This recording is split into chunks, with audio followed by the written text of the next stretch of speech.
Boa noite a todos. Hoje nós vamos ter a palestra da nossa convidada, Ana Maria Chudinski Tavassi, que vai falar sobre o tema Processos de Desenvolvimento para a Produção de Insumos Farmacêuticos Ativos, IFAs, para Vacinas.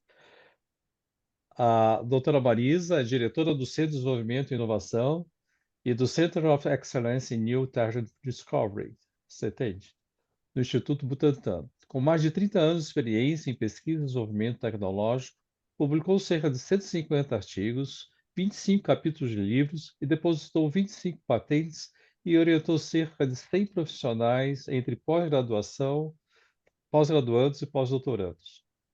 Coordena 12 laboratórios especializados em desenvolvimento de produtos e processos, bem como uma plataforma para ensaios pré-clínicos. Criou e está na coordenação de um curso de MBA em Gestão e Inovação em Saúde. É membro de vários conselhos, entre eles o Conselho Curador da Fundação Butantan e o Conselho Superior do Instituto Butantan. Formado em Farmácia Bioquímica pela Universidade Federal do Paraná, possui mestrado e doutorado em Biologia Molecular pela Unifesp e pelo Instituto Pasteur da França. É pós-doutorado pela Academia Nacional de Medicina de Buenos Aires. Sua área de atuação é especialmente relativa à descoberta e desenvolvimento de fármacos. Doutora Ana Marisa, por favor, pode dar início à sua palestra. Muito obrigado. Obrigada. Bom, boa noite a todos. Eu agradeço o professor Lauro. Opa. Eu agradeço ao professor Lauro Moreto pelo convite, ao Marco Antônio Stefano, que é meu colega faz muitos anos, desde que ele trabalhou no Instituto Butantan. Então, é uma oportunidade muito legal para a gente conversar um pouco sobre os IFAs, né, e processo de desenvolvimento de IFA. Então, como o Marco Antônio já falou, eu estou no Butantan faz muitos anos e eu sou da área de desenvolvimento. Então, a minha bandeira lá no Butantan é muito de desenvolvimento de produtos novos. Então, sempre que a gente tem algum problema chegando, o nosso setor é chamado para a gente tentar desenvolver alguma coisa para responder, né, a necessidade do momento. Não foi diferente com Covid, não está sendo diferente com a possibilidade de ter uma outra pandemia aí, então, esse é o meu dia a dia. Eu preparei aqui uma aula para vocês, baseado no que o professor Lauro me disse, que podia ser um público heterogêneo e que era para fazer uma aula conceitual, então não é bem uma palestra, é uma série de conceitos para a gente poder discutir um pouco, né, e também pensar, né, como que esse setor de desenvolvimento real de produtos pode efetivamente acontecer no Brasil, né, por processo ou de absorção de tecnologia ou mesmo para produtos inovadores. Então, esse é o que eu quero chamar um pouco a discussão, a gente pensar um pouco, saber como é que esse processo acontece, né, dentro das instituições. Então, claro que a produção de IFAs exige uma certa infraestrutura, né? Eu tenho a felicidade de estar dentro de uma instituição que tem um parque tecnológico, tanto para pesquisa quanto para desenvolvimento e para produção. Então, a gente fecha a cadeia de alguma forma e vai até ensaio clínico. Então, é uma amplitude de atividades que tem lá. Mas quando a gente pensa, né, em fazer o desenvolvimento de um produto, de IFA, a gente já tem que pensar realmente em infraestrutura, em treinamento de pessoal, em gente preparado para isso, saber o que vai fazer, por que vai fazer, de que forma vai fazer e o que isso significa depois em termos de financiamento, em termos de colocar no mercado. Então, isso é um processo interessante. Ninguém faz IFA para fazer IFA, né? Faz IFA por um motivo de ter um produto no final e ter uma comercialização ou entrega para o Ministério, o que quer que seja. Então, eu vou falar mais de vacinas, obviamente, mas o conceito é meio que para tudo, né? Então, quer dizer, quando você pensa num insumo farmacêutico ativo, em desenvolvimento e produção, a regra de infraestrutura, de qualidade, etc., é meio que para tudo, né? Então, a gente tem que conhecer. Existem uma série de guias, né? A gente está sempre no setor regulado, quando está falando em saúde. Então, existem os guias das agências regulatórias, guias da Anvisa, manuais, etc., que a gente obrigatoriamente tem que seguir, olhar, entender o que está fazendo, quando busca procurar ingredientes, por exemplo, para vacina. Bom, então, por conceito, né? Então, o que é o IFA? IFA é o ingrediente ativo. Eu tenho essa aula, tá bem escritinha, bonitinha, depois a gente pode, eu vou falar um pouco por cima disso, mas se vocês quiserem ir lendo aqui, tá aqui. Então, o que é o IFA? IFA é o ingrediente do medicamento, né? Ele é o responsável pela ação terapêutica que a gente busca, né? E, e é um complexo, assim, a produção é um complexo, complexa para a IFA, e é multifacetado, multidisciplinar. A gente, para vacinas, a gente tem que entender o mecanismo de imunidade para poder decidir o que vai fazer, né? Tem que ter tecnologia de bioprocesso, essa tecnologia ela é rigorosa, exige um controle grande. No caso de vacinas, por exemplo, virais, que é uma das coisas que a gente mais tem contato no Butantan, só para dar um panorama, então o Butantan produz vacina de gripe para o Brasil inteiro, né? Distribui para o Brasil inteiro. Então, a gente praticamente vive, né, de vacinas para gripe, para influenza. Então, essas vacinas virais, a gente pode fazer vacina viral com vírus atenuados, que significa você diminuir a potência do vírus, né? Ou vírus inativados. Né? Como é que a gente decide isso? Sabendo muito imunologia e entendendo provas de conceito, como que você faz isso. O que significa vírus inativado? Significa realmente tornar o vírus incapaz de produzir a doença, né? Então, vacina da gripe é feito dessa forma aqui. Existem outras vacinas, né, que são vacinas proteicas, aí é diferente. Então, você faz a produção de uma proteína e essa proteína vai estimular o seu sistema imune a formar anticorpos quando você entrar em contato com aquele determinado agente causador da doença. Eu acho que, assim, para vacina, para todo mundo é claro, né? Quer dizer, vacina, o que é vacina? Vacina você estimula o seu sistema imune, deixa ele preparado para quando ele tiver contato com um agente patogênico, aquele agente patogênico específico que você está induzindo a resposta, ele responder e te defender. Isso é vacina, né? Então, quando você fala em vacinas proteicas, a gente tem que conhecer, claro, qual é a proteína que é importante, que vai estimular o seu sistema imune, e é importante para aquele patógeno, né, que vai te atacar de alguma forma um dia, e você responder contra aquilo e ficar protegido. E existem hoje as vacinas de RNA mensageiro, que todo mundo ouviu muito falar, né, e aprendeu muito sobre vacina de RNA mensageiro durante a pandemia, né, que, na verdade, utilizam moléculas de RNA mensageiro para instruir as próprias células da pessoa a produzir proteínas específicas que desencadeiam a resposta imunológica. Então, por exemplo, essas vacinas de Covid, que a gente ouviu falar, a última geração de vacinas de Covid, foi isso, né? A primeira geração que nós trabalhamos no Butantan com vacina de Covid foi vírus inativado, né? Bom, para a gente produzir uma vacina, então, para produzir IFA, né, ou produzir para produzir a vacina, a gente tem que chegar na IFA, de qualquer forma, né?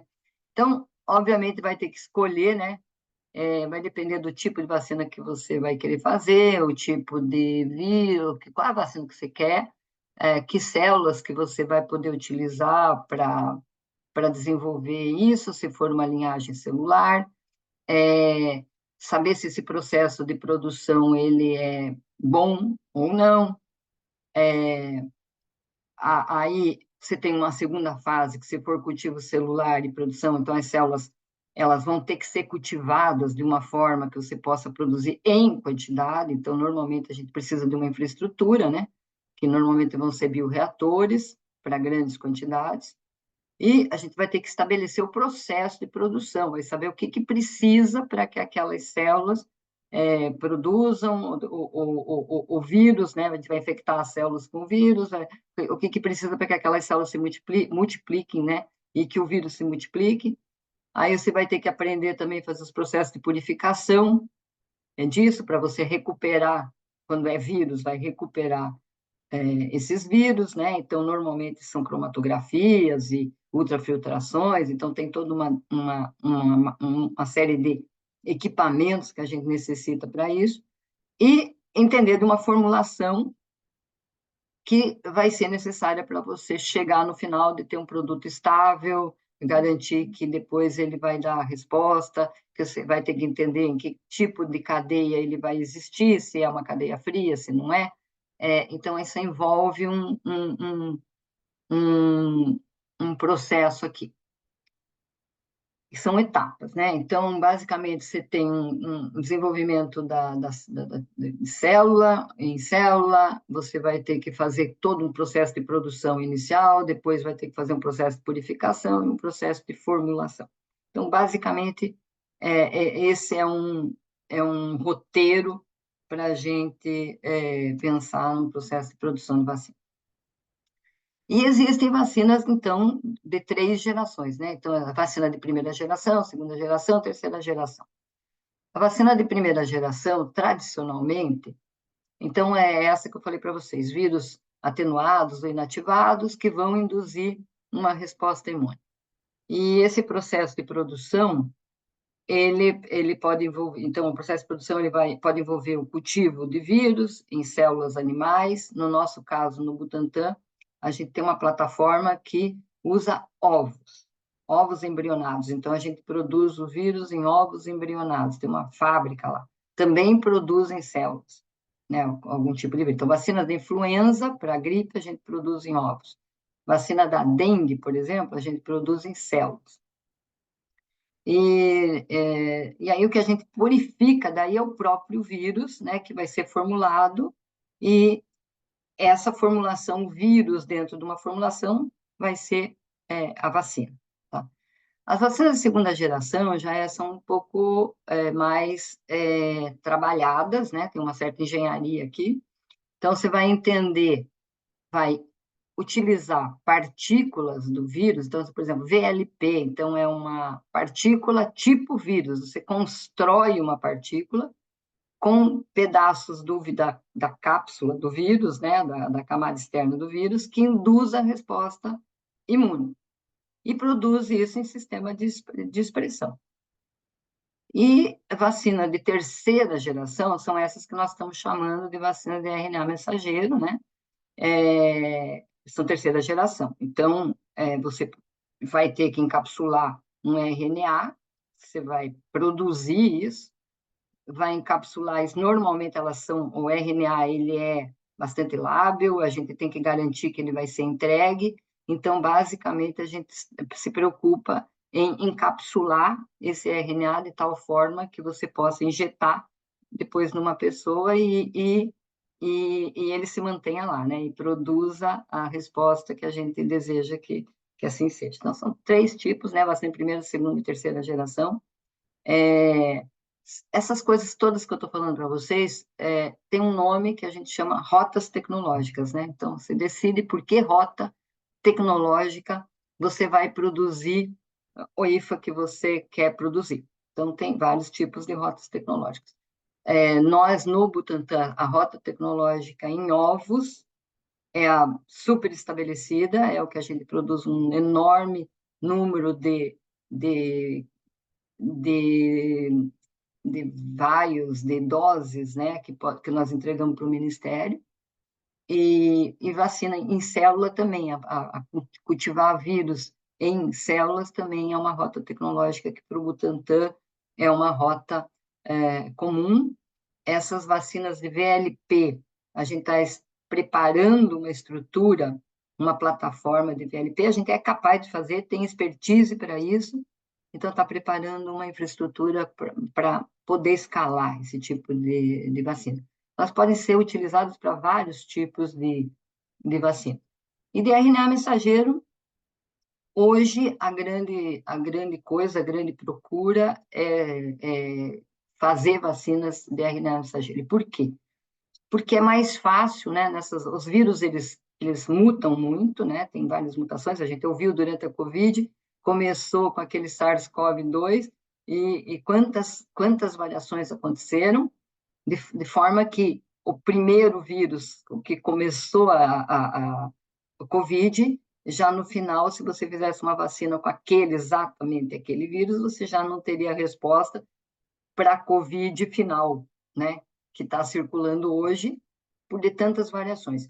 E as plataformas de RNA mensageiro, elas te ajudam nesse sentido, que você consegue mudar, né, mais rapidamente o processo do que as outras rotas tecnológicas. Então, guardem isso, que eu acho que isso é importante.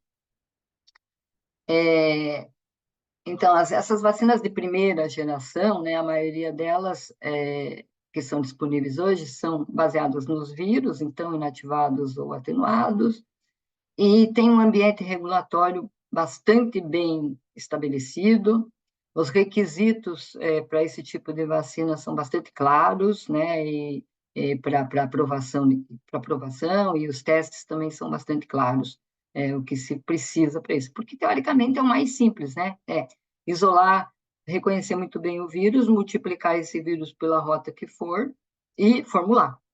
Então, é esse vírus que vai te fazer o seu sistema imunológico responder, né?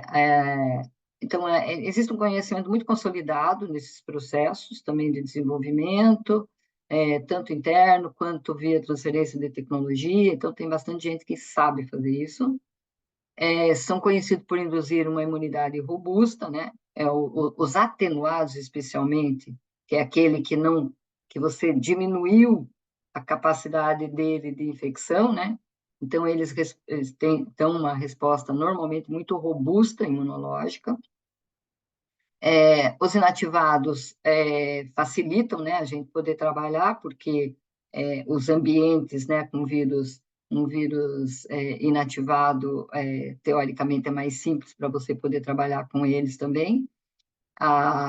Eles também induzem uma resposta imunológica robusta, boa, e existe a possibilidade de desenvolvimento rápido utilizando o método tradicional, né, para qualquer um dos dois, aí você só decide. Quando que decide? Como que decide isso? Decide com testes anteriores, para saber, bom, se eu inativar completamente e eu modificar esse vírus de alguma forma que ele não vá mais induzir a resposta vai ser ruim, eu não vou poder utilizar e não vale a pena eu querer fazer uma vacina de vírus inativado. Então, talvez valha a pena fazer de atenuado. Tem uma série de discussões sobre isso, mas o vírus atenuado não é completamente inativo, é perigoso. Não é bem assim. Existe um controle enorme em tudo isso, né?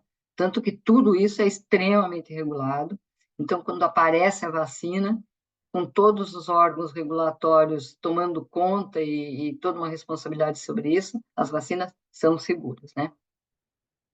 Então, a gente só que para tudo isso, quando a gente fala em produção de IFA, tem que se preocupar com a implementação da rota tecnológica e com toda a infraestrutura que a gente precisa para poder fazer esse tipo de desenvolvimento. Então, por exemplo, se você trabalha com um micro-organismo de um alto índice de segurança, tipo foi Covid, que você precisa um nível de segurança 3, né?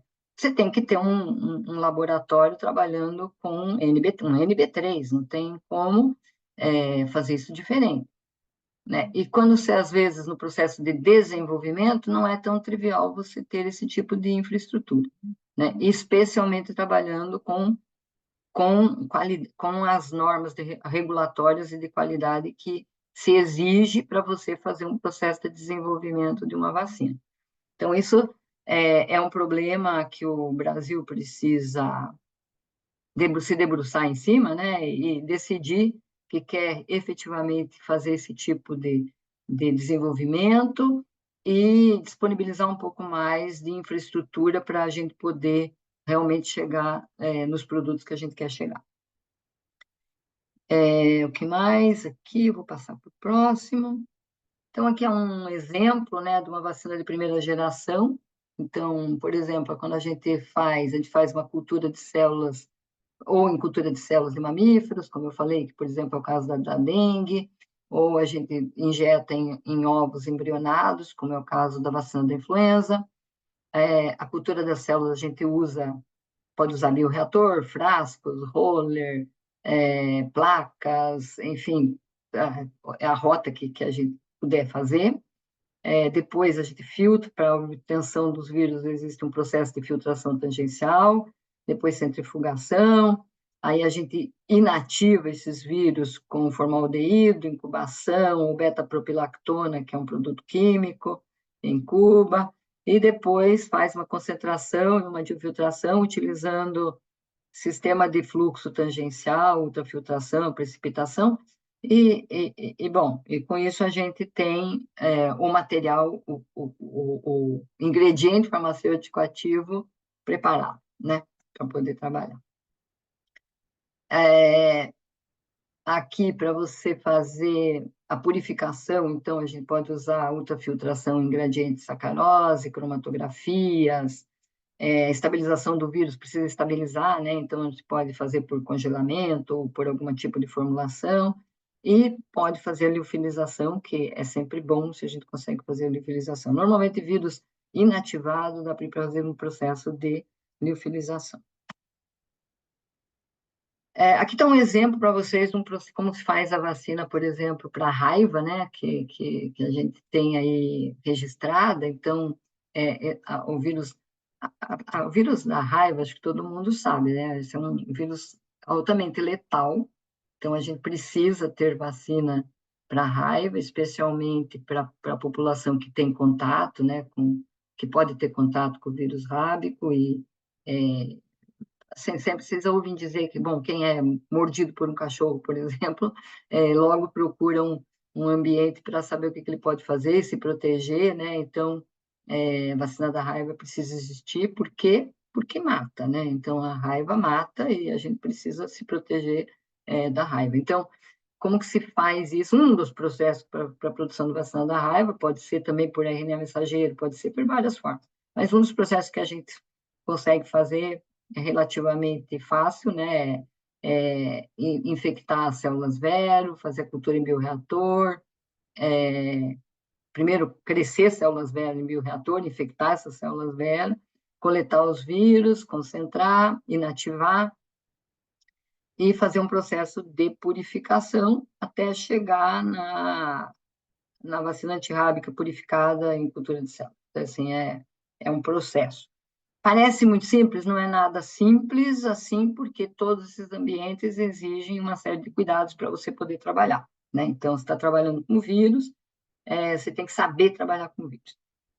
A gente tem que treinar muito bem as pessoas para poder trabalhar nesses ambientes. Então, isso é muito importante, quer dizer, se a gente tem jovens aqui assistindo, estudantes, eu acho assim, essa consciência, quer trabalhar com isso, é uma consciência, o aprendizado para essa área é extremamente rico, né? Você aprende muita coisa e fica muito valorizado no mercado se você se prepara para esse tipo de ambiente dentro e imaginando que você vai trabalhar num ambiente regulado, respondendo aos órgãos regulatórios e às agências regulatórias, né? Então, eu acho que esse tipo de treinamento e querer fazer esse tipo de treinamento é muito importante também. Eu sempre falo que, às vezes, os nossos alunos, eles não aprendem, né? Não aprendem a trabalhar num laboratório piloto, não aprendem tão pouco trabalhar num ambiente limpo, uma área limpa, né? Então, a gente precisa treinar essas pessoas ficam muito valorizadas no mercado. As pessoas que sabem fazer isso são muito valorizadas no mercado. Aqui é um exemplo de como que se faz fazer a Coronavac em ovo, né? Em célula, quer dizer, desculpe. Em célula, então, a mesma coisa, célula vero infectada com o vírus, pode ser feito também bioreator, ou então num sisteminha de prateleiras, que chama Cell Factory, faz clarificação, depois a inativação com beta-propilactona, aí esse material inativado concentra, trata para não ter DNA, concentra de novo, purifica, e aqui o adjuvante é hidróxido de alumínio e está pronta a vacina. As vacinas de segunda geração, que eu falei para vocês, que são essas VLPs, por exemplo, que são partículas tipo vírus, né? Elas têm maior segurança, né? Porque elas são vacinas de maior segurança. Por quê? Porque elas não têm o risco de replicar e nem causar nenhuma doença por não conterem o DNA do vírus, né? Elas não têm isso, elas só têm uma estrutura, né? Elas mimetizam a conformação do vírus, então elas exigem que você conheça a estrutura, mimetiza isso, constrói uma molécula, e elas são muito eficientes também para ativar o seu sistema imunológico. Elas podem ser produzidas também em diferentes plataformas, elas podem como célula de mamíferos, plantas, bom, enfim, e elas oferecem uma flexibilidade bem grande também no desenvolvimento. O processo de produção ele pode ser mais rápido até que das vacinas tradicionais, e a gente precisa de plataformas de expressão, né, dessas proteínas de plataformas de expressão de proteínas recombinantes. De novo, não é trivial você ter aqui no Brasil plataformas para a produção de recombinantes em boas práticas de fabricação.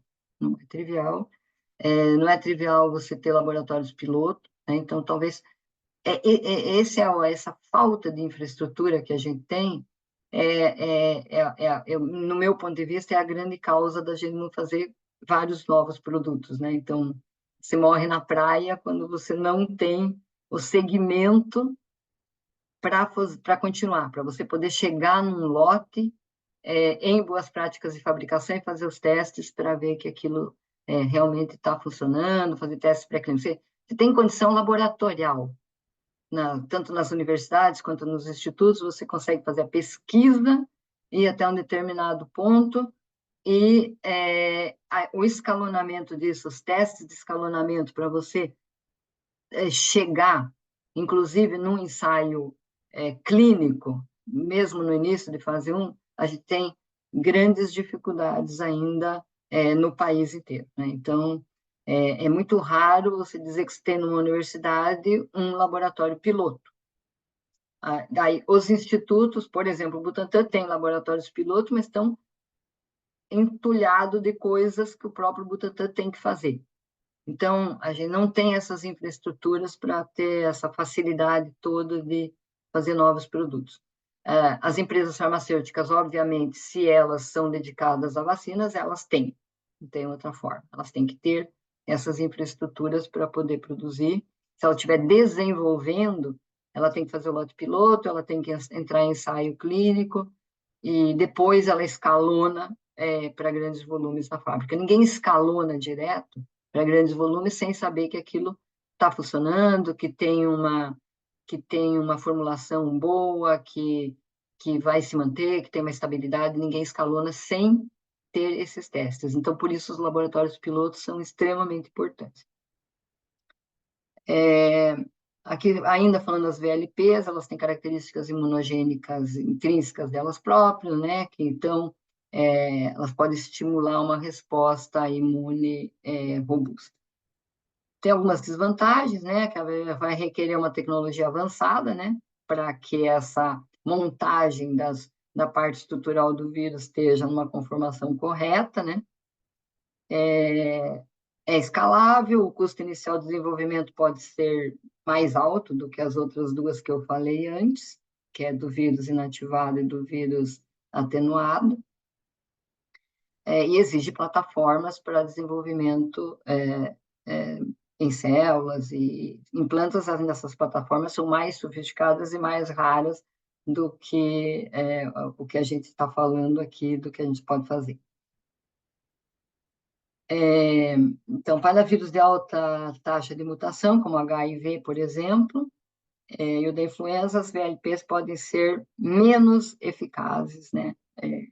Então, tem que refletir um pouco sobre como é que você vai, que rota você vai decidir para a vacina que você quiser fazer.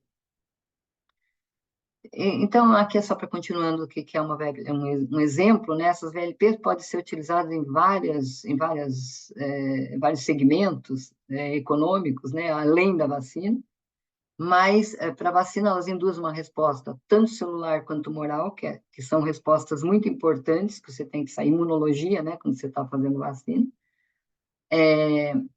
Você pode trabalhar com células de inseto também, em temperatura ambiente, sem atmosfera de CO2, quer dizer, você pode diminuir um pouco também aqui o custo. Pode trabalhar com baculovírus, é um sistema versátil para troca de antígenos também, né? Então, facilita quando você tem mutações, você pode trabalhar com esse tipo de tecnologia. Você vai ter que fazer um banco de vírus, um banco de células, como nos outros, e vai ter necessidade de equipamentos como bioreator, área de biossegurança e área de cultivo celular. E também uma área toda de purificação. As de terceira geração, que são as vacinas de RNA mensageiro, então elas têm vantagens delas, elas têm uma rapidez no desenvolvimento.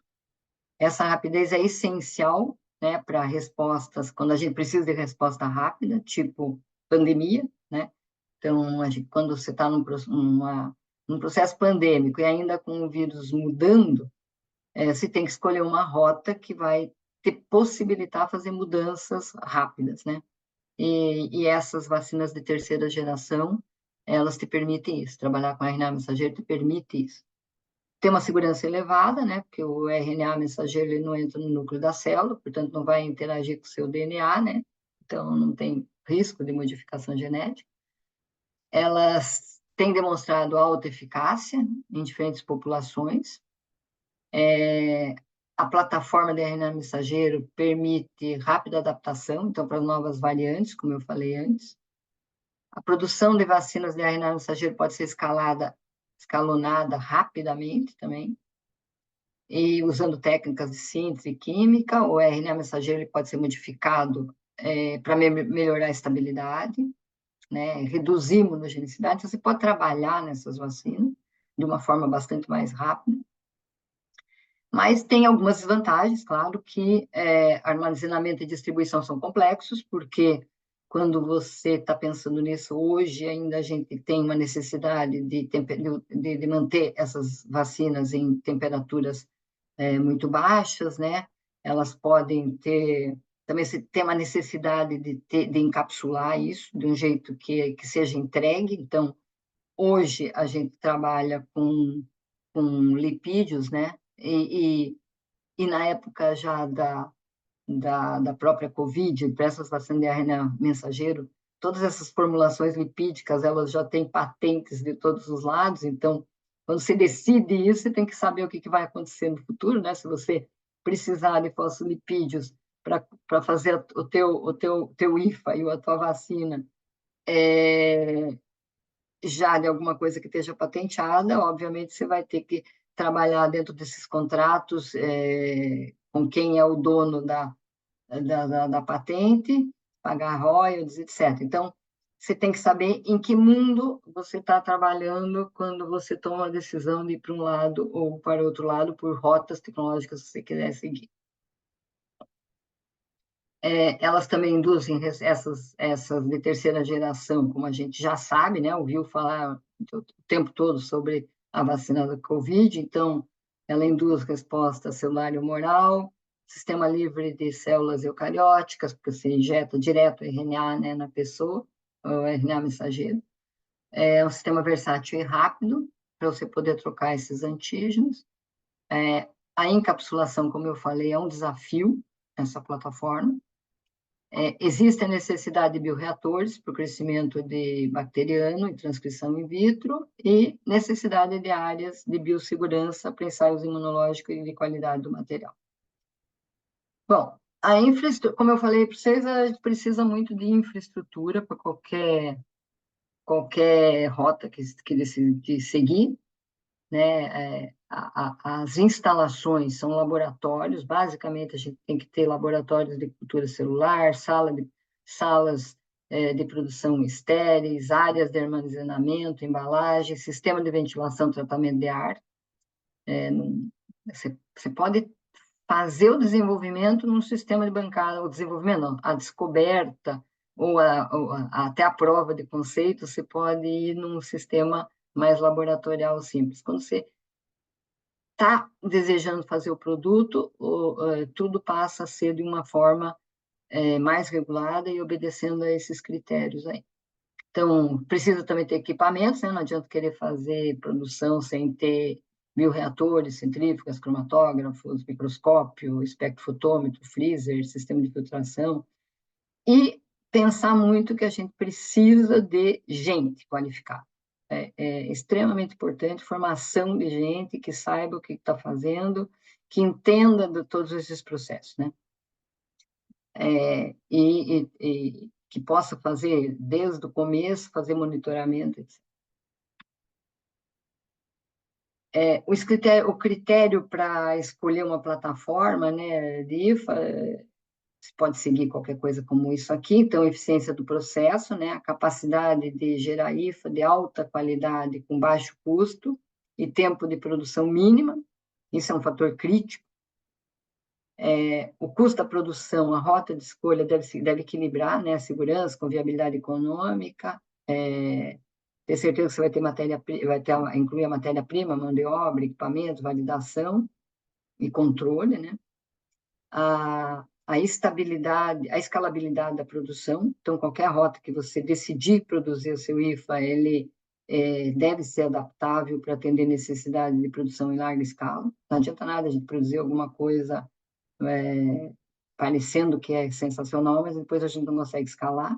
Então, a rota tem que permitir, né? Você tem que entender que vai conseguir escalar.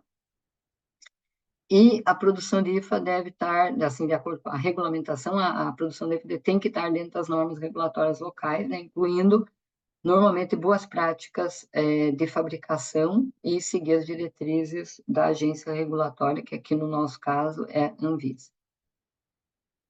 Bom, existem alguns testes, algumas exigências de testes, né, que a gente precisa fazer desses materiais, então, confirmação da identidade do IFA produzido, utilizando métodos analíticos específicos para cada tipo de vacina que a gente quer fazer, testes de pureza, então, tem que avaliar, né, se está puro mesmo, incluindo ver se não tem contaminantes químicos, microbiológicos e outros componentes, tem que ter teste de potência, tem que ver a capacidade do IFA em induzir a resposta imunológica desejada, garantindo que vai ter uma vacina eficaz.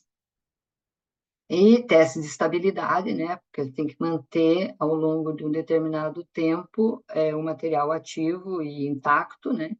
E ver sobre diferentes condições de armazenamento que isso vai se manter assim e por quanto tempo. Então, também não é muito complicado você imaginar que você vai desenvolver alguma coisa que a estabilidade é extremamente baixa. Durante a pandemia, às vezes escutavam coisas tipo, no momento que abre o frasquinho, você tem 2 horas para injetar na pessoa e garante que tem 2 horas. Não dá, né? Quer dizer assim, como é que você vai imaginar que você vai abrir um frasquinho, quer dizer, se for uma dose única, você consegue fazer isso, se forem múltiplas doses, não dá para fazer isso. Então, é uma equação importante decidir o que vai fazer, e a estabilidade é um fator extremamente importante, regulado, inclusive financeiramente, né? Como é que você vai fazer isso para ter sentido e como é que você vai distribuir isso, né? Então, é uma equação importante aqui. Como controle, a gente normalmente tem que ter a exigência, né, que você tenha ausência de agentes estranhos, né, ou agentes adventícios na no seu produto. Não tem, tem que medir endotoxinas, esterilidade, ausência de micoplasma, saber o conteúdo, a potência antigênica que esse teu material tem, qual é o teor proteico, se tem nível residual de DNA ou de proteínas celulares, se você fez isso em célula, qual é o agente inativante que você realmente utilizou, e tem que avaliar, medir, né? Teste para detecção de vírus ativo residual, né? Você não vai poder ter um vírus ativo na vacina, e as provas de estabilidade. Então, isso são exigências que quem for produzir também sabe que vai ter que ter, paralelamente à sua produção, testes implementados, seguindo boas práticas e exigências da vez. Todas essas coisas existem nos guias dos órgãos da agência regulatória. Então, você abre lá, vai saber o que precisa medir quando você decidiu fazer um determinado produto. Bom, isso basicamente, para dizer para vocês assim, como é que se faz um produto, né? Então, resumindo, você toma a decisão que você vai fazer um determinado produto, quer seja recombinante, quer seja uma vacina viral, quer seja o que quer que seja, você vai ter que se preparar para trabalhar em boas práticas, vai ter que se preparar com infraestrutura suficiente. Você sabe que você vai ser altamente monitorado, né, pelos órgãos regulatórios, tem que ter gente capacitada para fazer e que tem que tomar decisão numa rota tecnológica que você quer seguir. E essa rota tecnológica vai ter obrigar, né, no final, vai ter que te permitir chegar numa escalabilidade num produto que tenha aquelas condições que a agência regulatória vai exigir. Então, uma coisa é você fazer a descoberta num laboratório de pesquisa, chegar numa prova de conceito. Uma coisa bastante diferente é você chegar num produto, lá no final, no produto. Tem várias etapas. Nem chegamos aqui no produto, nós estamos só falando do meio do caminho, que é a produção do ingrediente ativo, né, para depois chegar lá no produto. Então, aqui já é um meio de campo extremamente importante, mas com uma série de exigências que a gente não pode ser ingênuo. Aqui eu já tenho que fazer a conta, provar que eu tenho escalabilidade, saber quanto isso vai custar, saber o que eu vou querer lá no final. Então, para isso, existe um alinhamento estratégico para você produzir isso. A gente fala uma coisa como o perfil que eu quero daquele medicamento, né? Então, tal um TPP. A gente define isso. Então, define qual é o produto, qual é o perfil do produto desejado, quando eu quero chegar no produto. Uma coisa é produzir IFA, eu posso produzir IFA e vender IFA. Eu posso produzir IFA, entregar para alguém chegar no produto que quiser, mas eu posso produzir IFA e querer fazer o medicamento até o final. Ser o produtor, né? Fazer o produto até o final. Se eu for para fazer isso, eu tenho que já pensar que tipo de produto eu quero. Então, eu tenho que definir o perfil do produto desejado, considerando, aí eu considero o quê? Necessidade de mercado, necessidade de saúde pública, eu tenho que saber o que eu quero. Eu vou fazer uma vacina para injetar, que vai ser uma única dose, ou vou fazer uma vacina que vão ser 10 doses, eu vou fazer uma vacina que eu vou dar uma única dose, eu vou fazer uma vacina que eu vou dar 2 ou 3 doses, eu vou fazer uma vacina que eu vou injetar intramuscular. Quer dizer, eu tenho que saber o que eu quero como produto. Por isso, a gente define o TPP. E estabelece a qualidade, né, também disso, estabelece critério de qualidade, garantindo pureza, potência, biodisponibilidade e tudo. Então, eu tenho que aliar o perfil do produto com o perfil de qualidade daquele produto, né? E assegurar que esses requisitos estejam alinhados com os requisitos de segurança e eficácia do produto, né?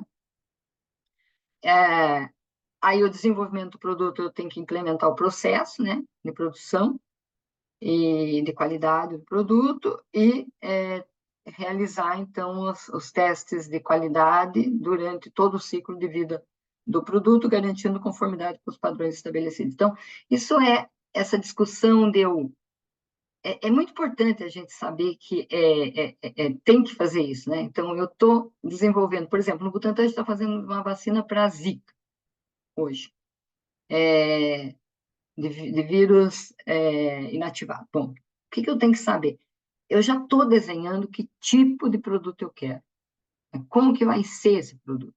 Por quê? Porque eu tenho que preparar o vírus lá e formular de tal forma, daquele jeito que eu quero que aquele produto seja no final. Então, a gente já está desenhando o produto. É como se eu desenhasse a bula, né, dele antes de estar lá com o produto pronto. Então, isso é um conceito importante para quem se interessa por essa área de produto no final.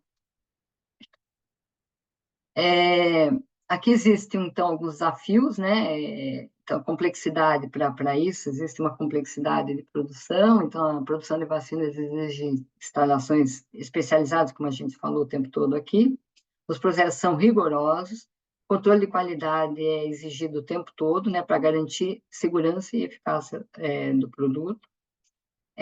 Tem que ter certeza da cadeia de suprimento, né? Você tem que ter material para poder produzir aquilo, né? E não pode ser fragmentado. Um dia tem, uma vez eu tenho, outra vez não tenho. Eu tenho que repetir os lotes. Então, eu tenho que ter manutenção da cadeia de suprimento. Isso é crucial no desenvolvimento, envolvendo tudo, né? Envolvendo transporte, temperatura controlada, armazenamento adequado, logística. Claro, toda uma parte de desafios regulatórios aqui que a gente tem que saber que existem e tem que estar na conta, né? Aqui, um pouquinho aqui. Opa, pulei. Então, na pandemia, o que a gente sempre volta, vira comum ficar falando da pandemia, mas eu acho que é importante a gente falar que a gente teve uma mudança muito grande em todo esse setor pós-pandemia, né? E a pandemia nos ensinou muitas coisas também. Então, a pandemia nos ensinou a acelerar a pesquisa, então ela impulsionou um esforço global, né, para desenvolvimento de vacinas, que, que, que era óbvio, né? A gente está no meio da pandemia, todo mundo queria fazer alguma coisa, não com o fim de ganhar dinheiro especificamente, mas com o fim de se salvar a população mesmo, né? Ninguém sabia o que ia acontecer, todo mundo lembra, parece que faz tanto tempo e parece que já passou para todo mundo isso, mas a gente lembra de como foi grave a quantidade de pessoas que morreram e a necessidade de se produzir alguma coisa rapidamente para resolver. Mesmo assim, se vocês pensarem bem, quantas vacinas nós tivemos? Nós tivemos 5 vacinas oferecidas, só, no mundo inteiro. Quer dizer, para provar que não é trivial e não é fácil fazer esses desenvolvimentos todos, né? Então, só que esse tipo de coisa mostrou para todo mundo que você precisa estar preparado para responder rapidamente a necessidades de saúde. Precisa estar preparado. E, então, assim, impulsionou todo mundo a diminuir tempos, tentar diminuir tempos. Claro que não comer etapas, não pode comer etapas, né? A gente tem que seguir, num processo de desenvolvimento, você tem que seguir todas as etapas, mas tentar diminuir os tempos necessários para fazer o desenvolvimento, trabalhar em equipe, utilizar coisas que já são conhecidas, não tentar redescobrir a roda cada vez, usar coisas que já existem. Então, assim, isso foi muito importante durante a Covid, para um certo amadurecimento no setor também de P&D, né? Então, a gente teve avanços muito importantes, né, em termos tecnológicos, se percebeu, se isso estava esquecido de alguma forma, se percebeu a necessidade, né, de proteção das pessoas o máximo possível. Então, quer dizer, na Covid, a gente viu a necessidade de vacinar em bilhões de pessoas no mundo inteiro, numa escala imensa e rápida, de uma vez só. Quer dizer, quem está preparado para fazer esse tipo de coisa, né? De vacinar uma população mundial para uma determinada coisa. Então, você tem que estar preparado para metodologias mais rápidas de produção. Não daria tempo de fazer alguma coisa muito demorada para você tentar resolver a situação. Isso abriu a cabeça de muita gente do entendimento de que rotas tecnológicas você pode usar e pode ganhar tempo com determinadas rotas. E também uma distribuição global, uma logística, né, de distribuição global de vacinas precisou ser pensada, né, envolvendo transporte, temperatura, controle, etc. Eu não sei por que eu estou me perdendo aqui no último pedacinho. Também as vacinas, elas mostraram muito, né, mostrou uma alta demanda no mercado. Então, há algum tempo atrás, a gente via algumas empresas só que trabalhavam com vacinas, era um negócio, não tinha tanta gente trabalhando com vacina no mundo. Agora se percebeu que existe um mercado importante para vacinas.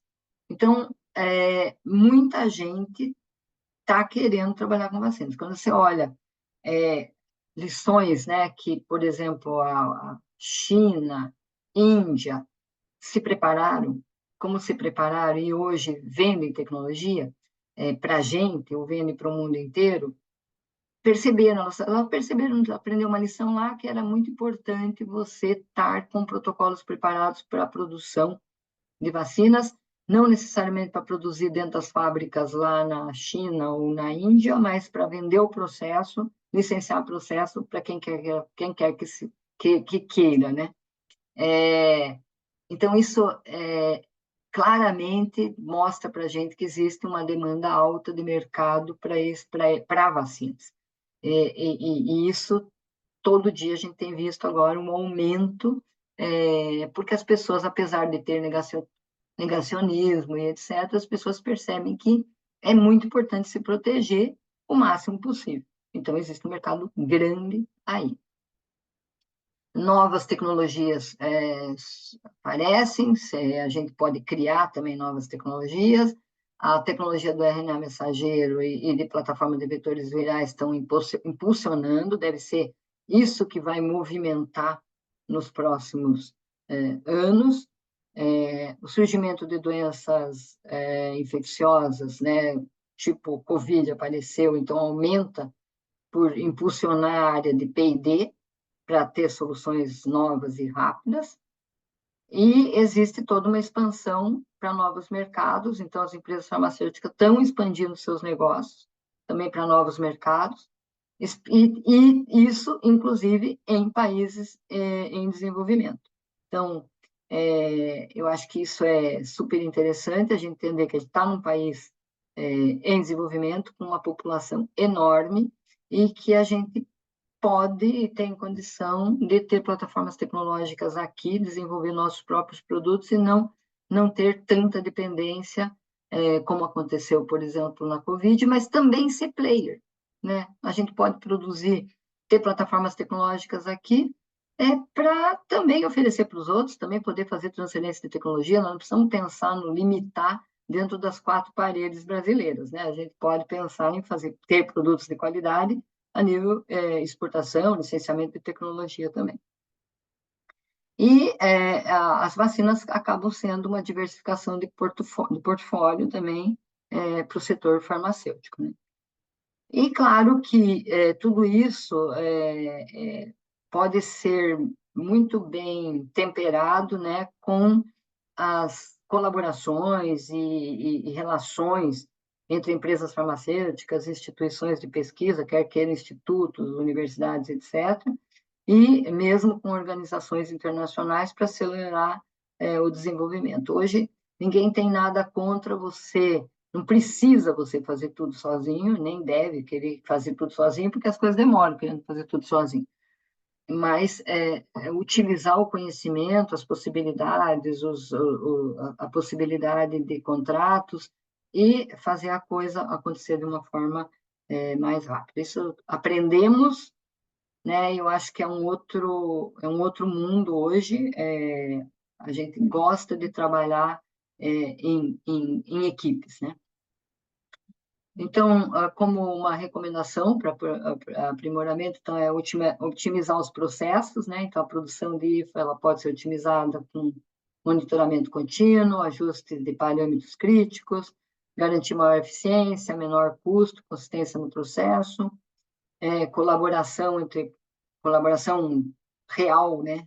Em parceria de vários setores, a inovação tecnológica, então aplicar novas tecnologias como biologia sintética. Hoje a gente tem inteligência artificial aí nos ajudando a pensar naquelas VLPs que eu falei, e inteligência artificial, quer dizer, você conhecer bancos de sequências, entender quais são os epítopos possíveis, montar estruturas.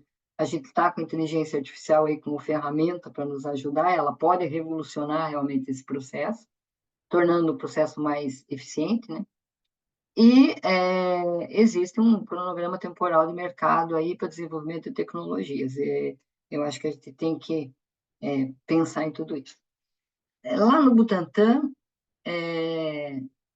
a gente tem, como eu falei para vocês, eu tenho o privilégio de estar num lugar que consegue fazer o processo do começo até o fim, mas a minha área especificamente, eu não estou na produção, eu estou exatamente na área de P&D, na área de desenvolvimento.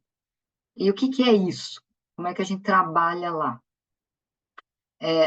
São 13 laboratórios que nós temos, organizados em plataformas tecnológicas, e o objetivo é chegar no produto, né? Então, cada laboratório desse funciona com um pedaço da cadeia, e o objetivo final é chegar lá no produto e transferir isso, já chegar no piloto, na verdade, né? A gente não vai chegar no produto final, a gente chega no piloto, e mostra que é escalável, faz as provas de conceito, consegue fazer ensaios pré-clínicos já de segurança, e aí a gente pode fazer uma transferência para o setor produtivo do Butantan.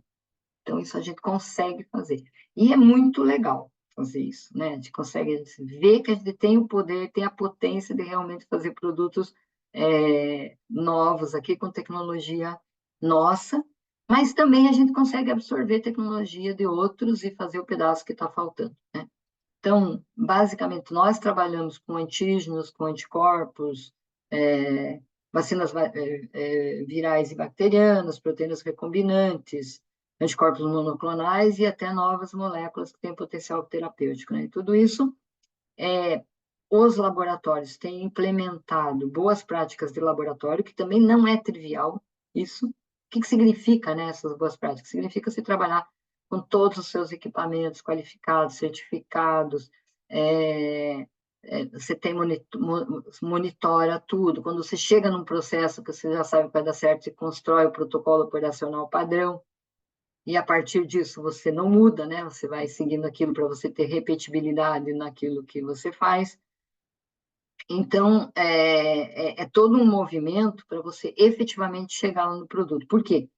Porque o que passa pela gente não pode voltar para trás e ter que começar tudo de novo. Quer dizer, se eu trabalho com boas práticas de laboratório e nos pilotos com boas práticas de fabricação, eu consigo transferir isso quer para o setor produtivo do Butantan, quer para qualquer setor produtivo que seja. Pode ser para empresas, pode ser o que for. Posso fazer licenciamento dessa tecnologia. Então, esse é o exercício nosso, foi montar tudo isso, montar com boas práticas de laboratório e boas práticas de fabricação, este P&D, né? A gente não faz P&D dentro da fábrica, faz num setor de desenvolvimento de tecnologia. E aí é mais ou menos isso, né? Quer dizer, assim, a exigência começa de boas práticas de laboratório quase que bem no começo, né? Tem um pedacinho inicial que é rastreabilidade, depois já são boas práticas de laboratório. Claro que tem um custo, tudo isso, por quê? Porque eu tenho que ter qualificação dos equipamentos, porque eu tenho que ter monitoramento dos equipamentos, porque eu tenho que trabalhar no POP, eu tenho que trabalhar num sistema computacional que me mostre toda a rastreabilidade. Quando eu falo em piloto, boas práticas de fabricação, as exigências são maiores, então são estruturas que não são baratas, por isso que tem que ser muito bem pensado o que eu vou produzir lá para gerar um produto, né? E a gente, inclusive, consegue... hoje tem uma área de ensaios pré-clínicos que também trabalha em boas práticas, então a gente já não é dependente de enviar o material para fora do Brasil para poder fazer os testes, não, a gente já consegue fazer e prova que isso não é tóxico, que responde, que é efetivo, que é imunogênico, que neutraliza, já dentro da própria estrutura do Butantan.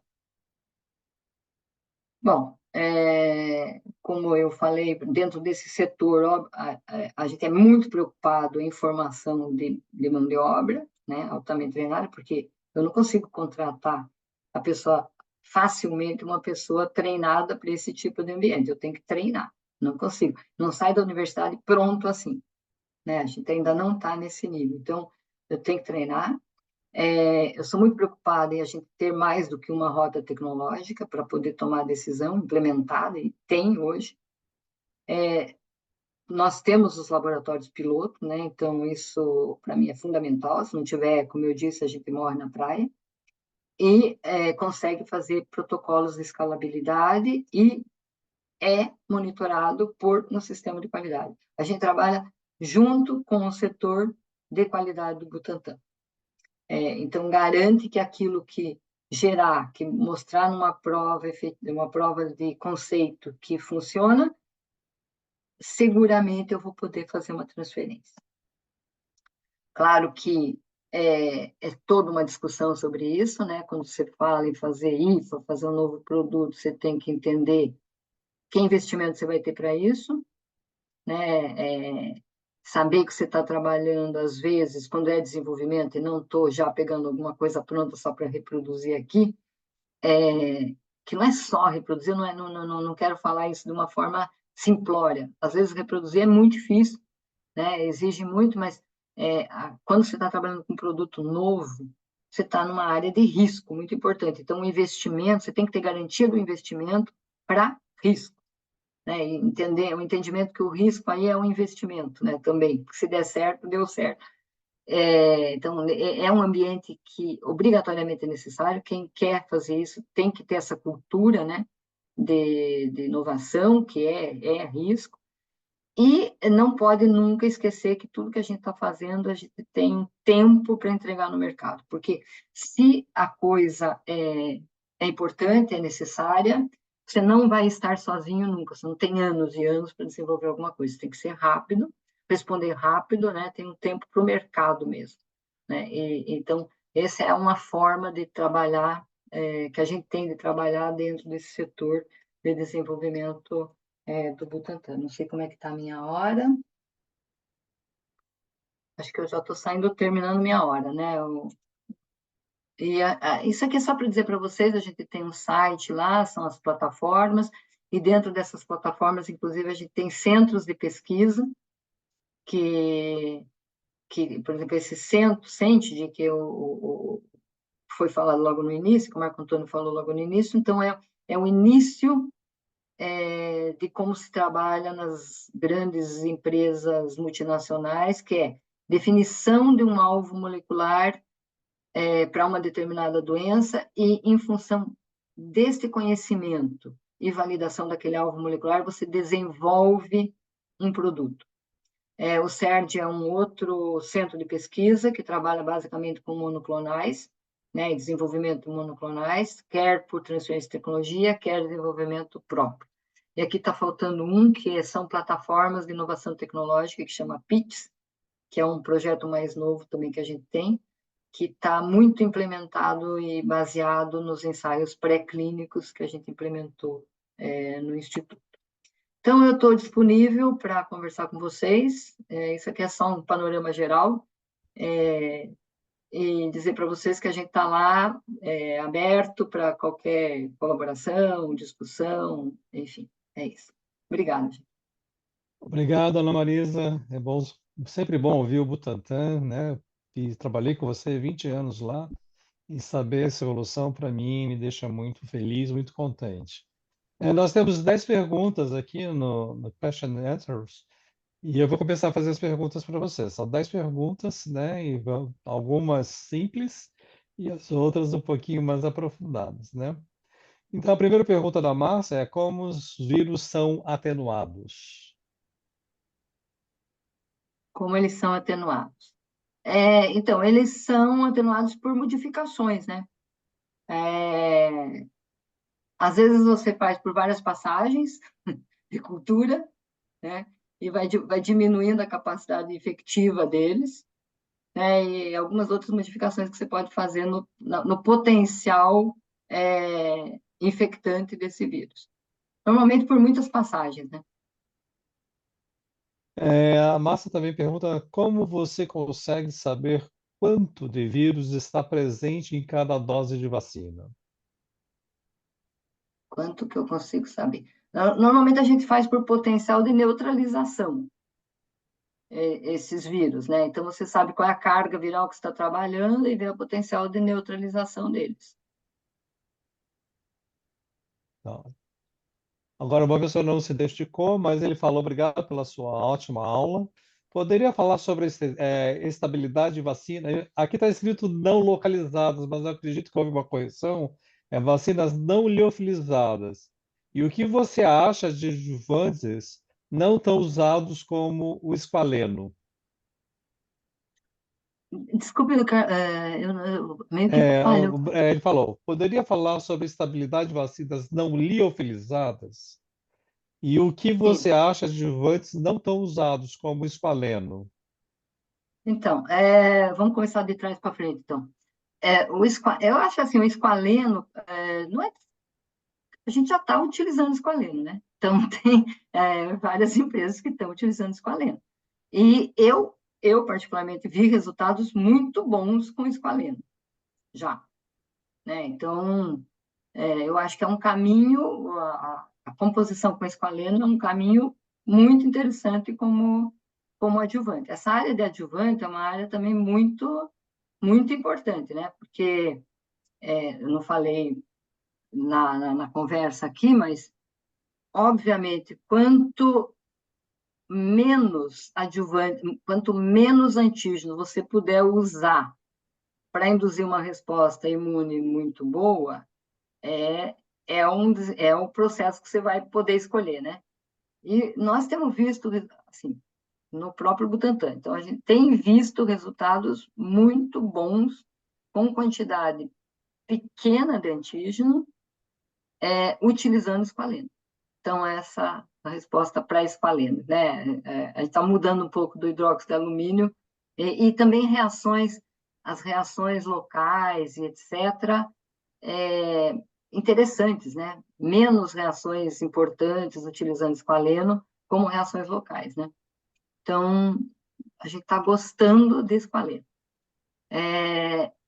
Claro que uma vacina liofilizada, você pode ter um processo de estabilidade muito maior. Mas o fato é que, às vezes, você não consegue liofilizar e manter a capacidade imunizante tão bem da tal vacina, né? Então, por exemplo, esses vírus que são atenuados, às vezes você perde a capacidade quando se faz uma liofilização, né? Por isso a escolha de não liofilizar, né? É um pouco isso. E os vírus que são inativados, às vezes, já sofrem um processo químico, então, às vezes, eles aguentam muito mais uma liofilização. Claro que o processo de escolha, sempre, se você puder ter melhor liofilizado, é óbvio que você escolheria isso, né? Claro que você tem fica mais caro, você tem um processo a mais, mas é evidente que a estabilidade pode ser maior, né? Tá ótimo. Outra pergunta da Márcia. Além do Instituto Butantan, qual outras instituições brasileiras produzem vacinas?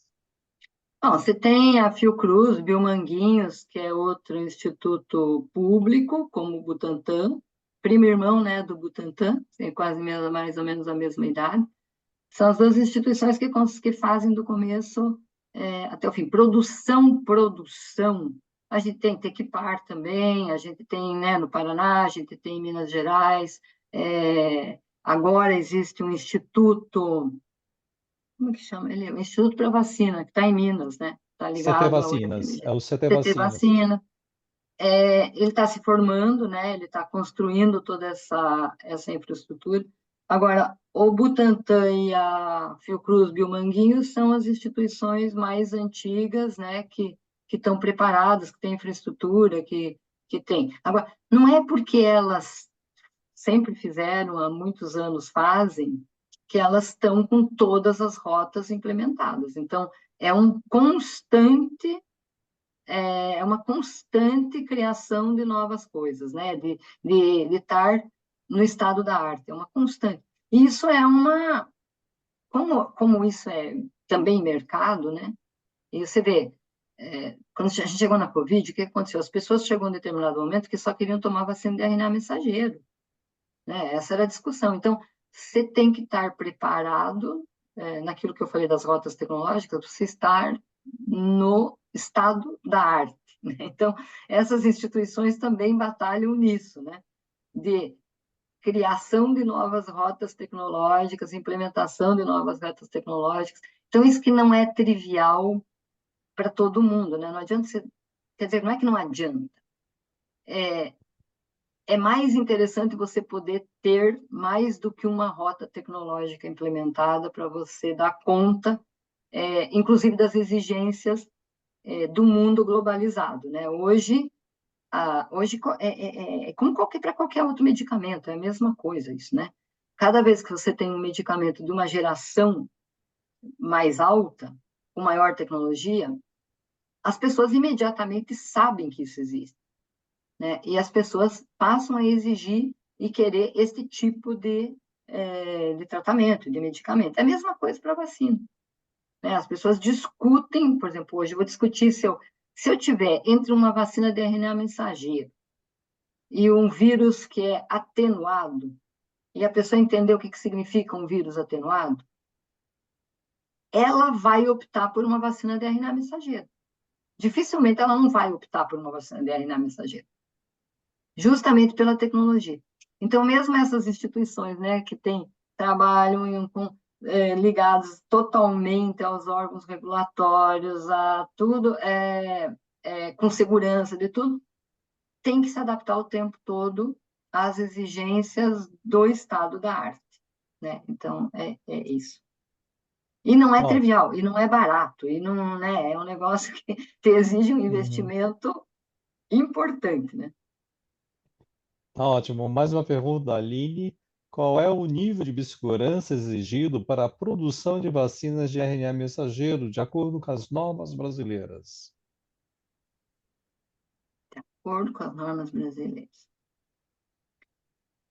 Sabe que eu não sei, falando bem sério, que eu não sei se a gente já tem um guia regulando aqui na Anvisa quais são os níveis, todos os níveis. Agora, nível de segurança vai ter o mesmo nível de segurança, vai ter a exigência de trabalhar com toda a segurança como das outras vacinas.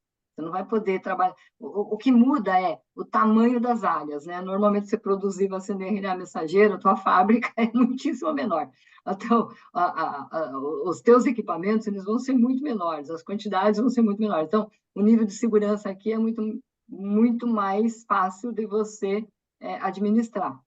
Mas eu não sei te dizer se muda alguma coisa. Eu acho que é a mesma exigência de eu trabalhar com qualquer nível de vacina, né?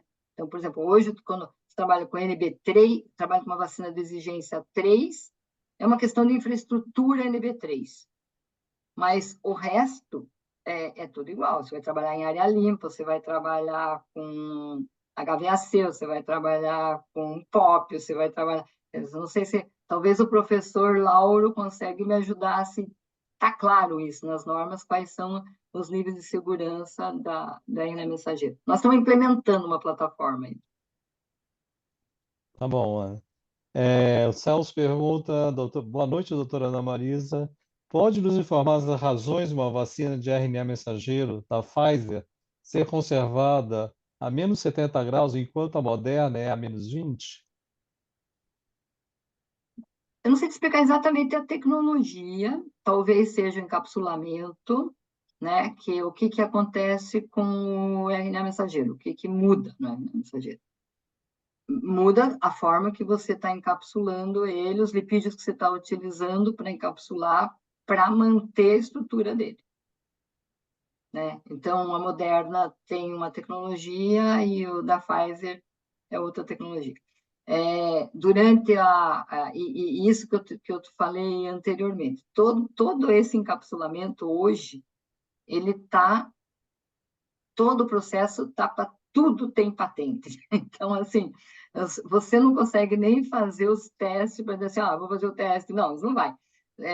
Tudo tem patente, as proporções, o que muda são as proporções, cada um tem o seu segredo das proporções de lipídios que você usa para manutenção e estabilidade desse RNA mensageiro. A Aline faz outra pergunta. As vacinas tradicionais de primeira geração deixarão de existir? Serão substituídas pela terceira geração? Pode ser que sim, um dia. Hoje não, né? Hoje, assim, por exemplo, a gente trabalha com influenza feita em ovos, né? Hoje. É a plataforma que nós temos, mas nós não somos os únicos a ter essa plataforma no mundo. Tá, Brasil é tupiniquim, então tem uma plataforma de produção de vacinas em ovos. Não, tem vários países, ninguém deixou de fazer a sua produção em ovos, mas todo mundo está pensando no plano B e no plano C. E por quê? Porque se você tem, é o óbvio, se você tem uma tecnologia que vai ser mais rápida, que as mutações vão ser incorporadas de um jeito mais simples, a tua estrutura vai ser menor, a tua velocidade de produção vai ser maior, a tua eficiência vai ser ótima, você vai ter que mudar, porque senão você vai perder, né? Então, paralelamente, você ficar preso numa única plataforma é muito ruim. Então, existindo outras rotas tecnológicas, a gente tem que se preparar para as outras rotas tecnológicas. Então, hoje, o pessoal já está pesquisando, né? Vacinas de RNA mensageiro, meio que para tudo que for possível fazer. Justamente pela tecnologia ser mais simples, as coisas serem menores, né? A produção ser facilitada. Veja, todo ano a gente tem, normalmente a gente tem que fazer muda a cepa do vírus, né, de influenza, todo ano. Então, às vezes, fica lá uma cepa, duas cepas são inconstantes, que estão circulando nos hemisférios, e uma sempre acaba mudando, a gente tem que mudar. Então, a gente não consegue fazer avançadamente vacinas de influenza. A gente tem que fazer de acordo com o vírus que está circulando, porque senão também não adianta nada eu fazer essa vacina, vacinar a população, ela não vai ter resposta, né, para a vacina que ela vai receber. Então, talvez uma plataforma que você possa fazer essas mudanças muito mais rapidamente, pode ultrapassar as plataformas que a gente tem hoje.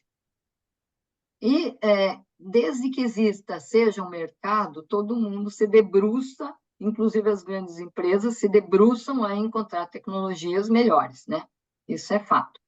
Mas hoje, neste minuto, e nem amanhã e nem no próximo ano, a gente vai desativar, por exemplo, as nossas plataformas de produção de vacinas de influenza em ovos. Por quê? Porque funciona, porque estão aí as estruturas e elas respondem, né? Tá. Mais uma pergunta do Celso aqui. Baseado no que você falou do QTTP, quais são os parâmetros essenciais para uma validação de processo de uma vacina de RNA mensageiro? Então, não sei te responder, assim, ainda quais são os parâmetros todos, mas, assim, claramente a gente vai ter que saber, o encapsulamento vai ter que saber, vai ter que saber essa liberação, né, dele, é, todo o processo, quer dizer, de onde que eu vou ter, com o que eu vou encapsular, qual é a rota que eu vou ter para poder fazer isso.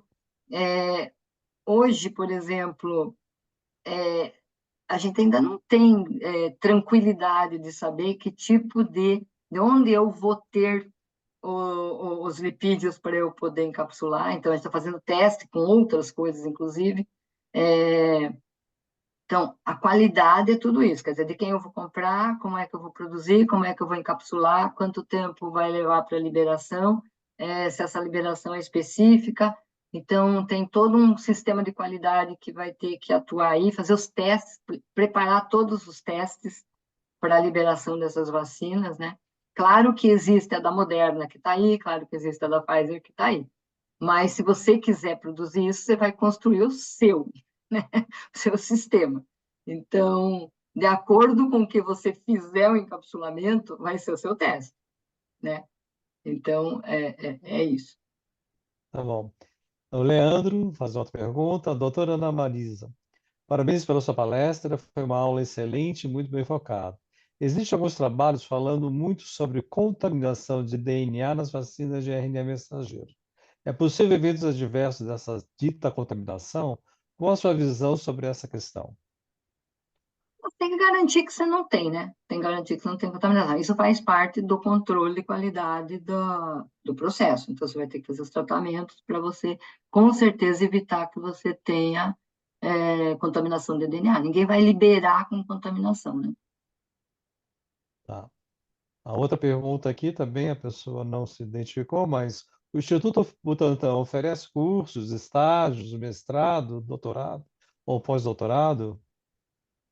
Então, pós-doutor, a gente tem, não é do Butantan, no Butantan também tem. Então, a gente tem um edital no Butantan de bolsas para projetos de interesse da instituição. Então, se isso a gente lança, nós temos interesse nisso, se a pessoa tiver interesse, ela vai lá, se candidata, e ela pode ter uma bolsa de doutorado. Existe um curso de pós-doutorado. Existe um curso de pós-graduação no Butantan, tem uma escola no Butantan, Escola Superior do Instituto Butantan. E existe um curso de pós-graduação, só que esse curso é em toxinologia. Então, não é bem na área de produção de vacinas. Porém, existe um mestrado profissionalizante que aí sim está voltado para processo. E esses projetos desse mestrado profissionalizante podem, inclusive, ser financiados pela Fundação Butantan. Então, existe esse meio, mas é para projetos de interesse da instituição, né? A Fundação Butantan não é uma agência de fomento, né? Então, ela não é igual a FAPESP, igual ao CNPq. Ela pode financiar um projeto de interesse da instituição e, para isso, ela pode, inclusive, pagar bolsa para pessoa. Não só estudante, ela pode pagar uma bolsa para um professor. Ela pode pagar bolsa para um profissional que vai se dedicar. Então, por exemplo, hoje, a gente tem uma carência muito grande em formulação. Toda essa história que nós estamos falando de RNA mensageiro, que vocês ficaram mais interessados, é assim, é uma área complicada, né? Porque é formulação.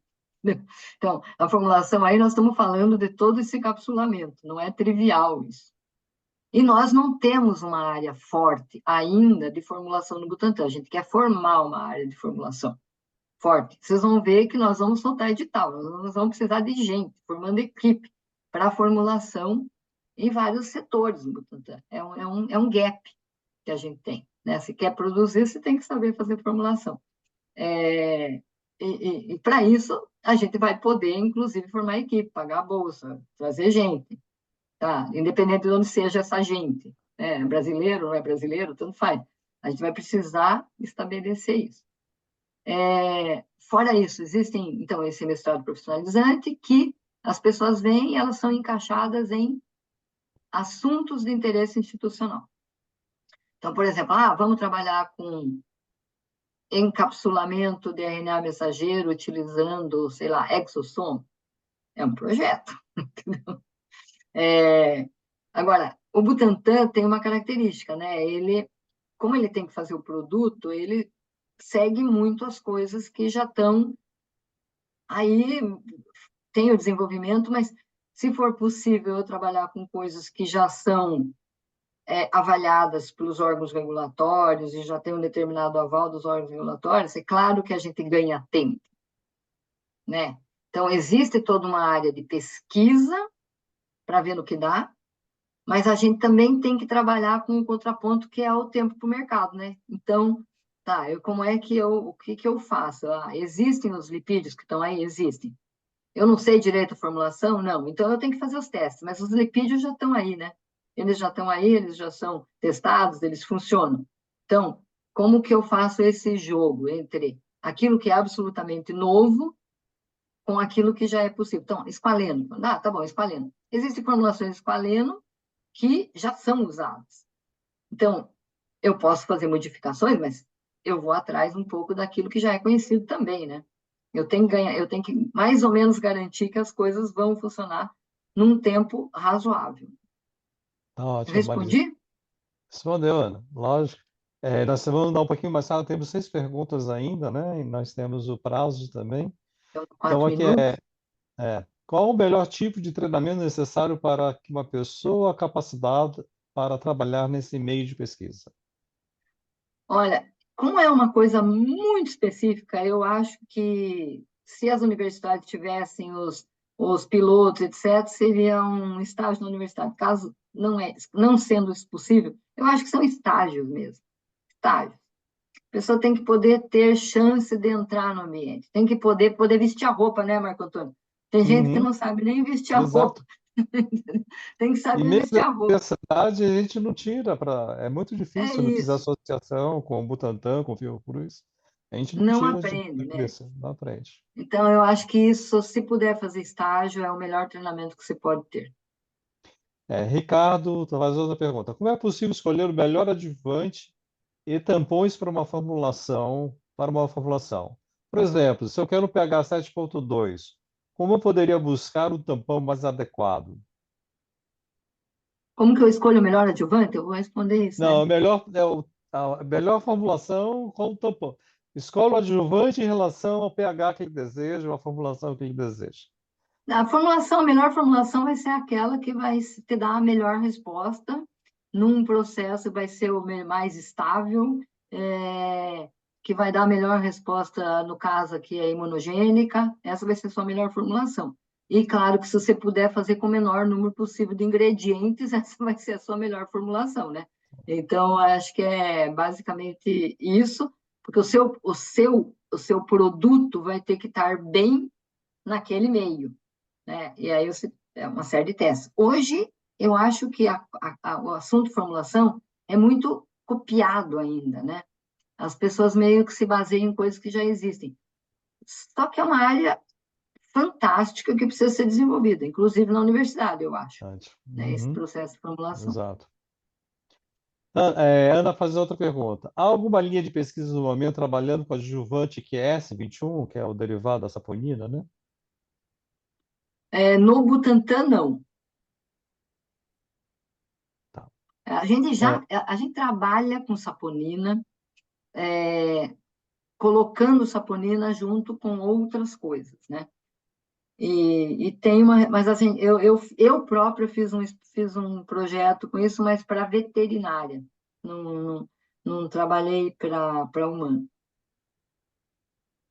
a Alec pergunta: para pessoas que têm interesse em atuar no desenvolvimento de vacinas, quais seriam as dicas para especialização, área de graduação, para poder atuar nessa área?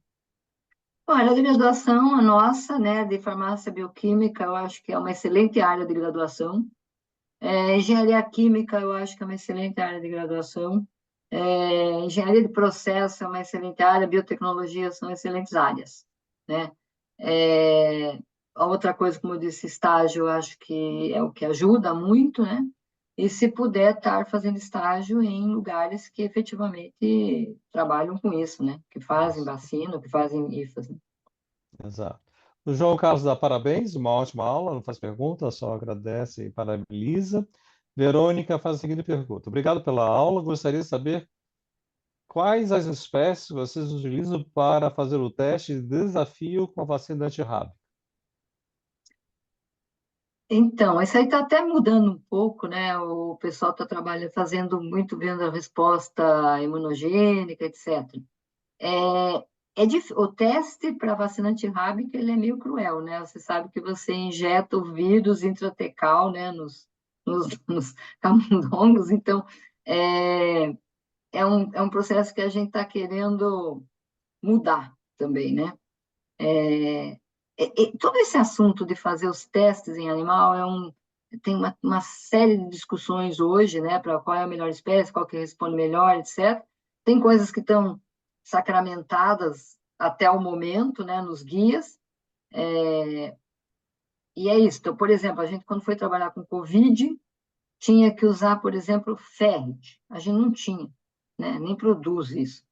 Aí teve que se adequar para fazer um teste de desafio que a Anvisa estava exigindo em camundongo também, mas aí você tem que arrumar o teste.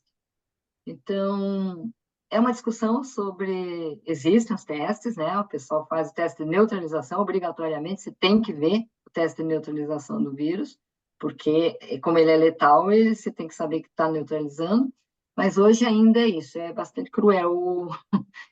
Cruel, eu não Uhum. digo que você tem que fazer, né? Mas a gente está tentando pensar se tem alguma forma que não exija você fazer essa injeção intratecal. Exato. Última pergunta, Ricardo faz, como buscar uma formação na área de formulação? Seria o mestrado profissional do Butantan? Existem outras instituições? Então, a gente não tem isso no mestrado profissional do Butantan. A gente está procurando, é isso que eu estou te falando, a gente está procurando formar isso, formar grupo, formar gente. Eu sei que no IPEM tem um grupo que trabalha com formulação, mas é muito nano, né? Eu acho que é uma carência que a gente tem meio de formação total e temos que juntar esforços para criar um grupo bom de formulação. Acho que é isso. Mas no Butantan a gente não é expert em formulação, né? A gente trabalha, consegue, faz, mas pode ser que a gente pudesse fazer coisas ainda muito melhores que a gente faz, se tivesse um grupo potente de formulação, especialmente para novos produtos, né? Tá ótimo, Ana Marisa, foi a última pergunta. Eu gostaria de suas palavras finais, né? Suas considerações finais sobre a palestra para a gente poder encerrar aqui a sua apresentação.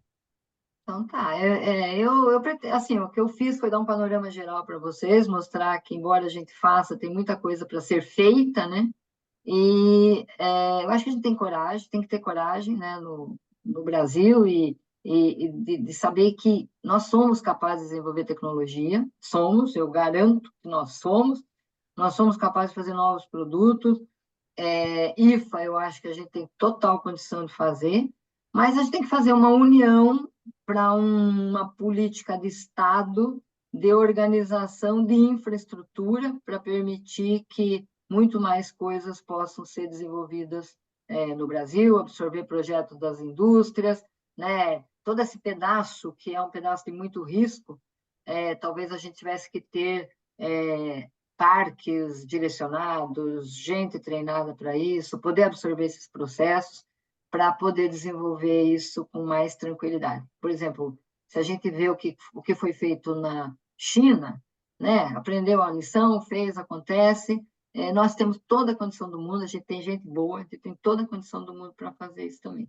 No meu ponto de vista, o que falta é uma decisão, né, de organização de infraestrutura e trabalhar todo mundo junto. Então é isso, eu agradeço a oportunidade, estou à disposição, estou lá no Butantan e super à disposição. Eu, eu que agradeço, Ana Marisa, pela sua palestra. Muito obrigado pelas informações. Para mim é sempre uma alegria ver o Butantan, a evolução. São 17 anos que eu estou longe do Butantan e que ele evoluiu nesses 17 anos. Muito obrigado e dou encerrado por hoje a nossa palestra sobre desenvolvimento de IFAs para vacinas. Muito obrigado. Muito obrigada, obrigada a vocês. Boa noite. Boa noite.